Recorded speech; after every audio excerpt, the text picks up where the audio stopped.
நாங்க ஒருபோதும் பின்வாங்கவே மாட்டோம் அப்படின்ற முழக்கத்தை முன் வச்சுதான் ஈரான்ல இருக்க மக்கள்லாம் வீதியில இறங்கி போராடிக்கிட்டு இருக்காங்க.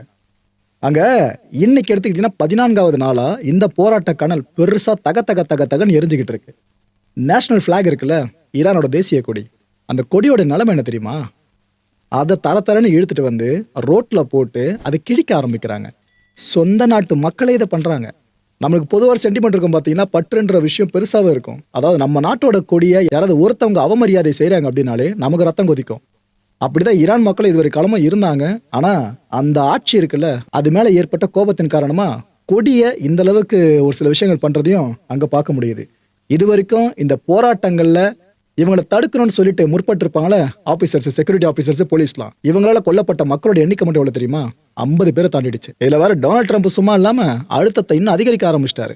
அங்க மக்கள்லாம் போராடுறது அவங்களோட உரிமைக்காக. அந்த மக்களை எதனா கொலை பண்ணிடலாம், கொன்னு போட்டுடலாம் நினைச்சீங்க, எதனா அட்டெம்ப்ட் பண்ணீங்க, நான் சும்மா இருக்க மாட்டேன் பார்த்துக்கிட்டு. அமெரிக்க படை ஈரான்ல களமிறக்க விடுவேன்னு அந்த மனுஷன் திரும்ப திரும்ப வாணிங்க முன் வச்சுட்டு இருக்காருங்க. இப்போ ஒரு படி மேல போய் என்ன சொல்றாரு? அங்க இருக்க மக்களை ஈரான் ஆட்சியாளர் நடத்தின விதெல்லாம் ரொம்ப மோசம்.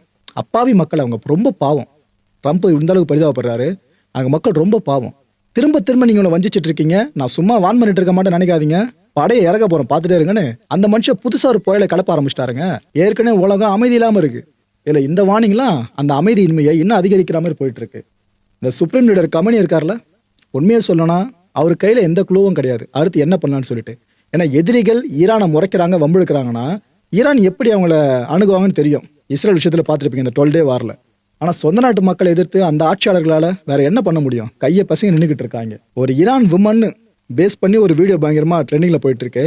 அதுல அந்த பெண் என்ன பண்றாங்க, சிகரெட் இருக்குல்ல, இதை பிடிச்ச கையோடு கமனியோட போட்டோ இருக்குல்ல, அதை எரிக்கிறாங்க லிட்டரலா, எதிர்ப்பை பதிவு பண்றதுக்காக.